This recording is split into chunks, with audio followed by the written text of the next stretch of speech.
Namaskar. My name is Nakul Dhawasker. I am from Bicholim.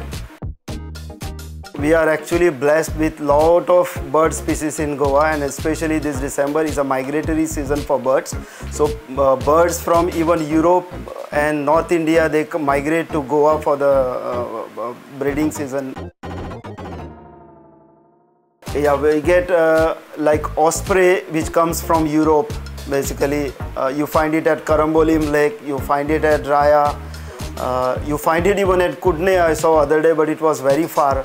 And then you have northern shovelers, then lesser whistlings. Basically, you have internal migratory birds as well. So some of the birds which migrate, like flycatchers, they migrate from northern India to Goa.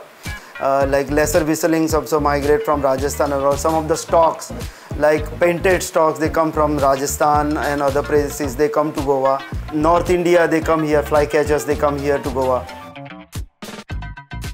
Normally I started wildlife photography in 2019.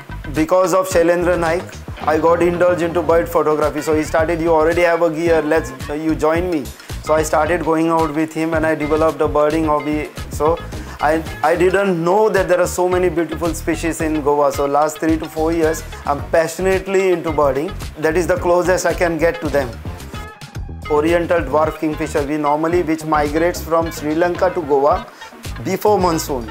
Then the courtship starts and they give birth to child. The female goes in the nest and he feeds them, and they grows up and they leave Goa by end of monsoon.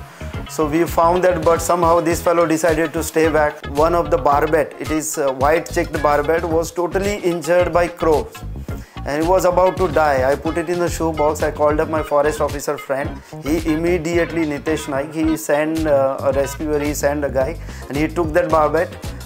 He actually treated him very well at Old Goa. He kept, and then it was released in the forest.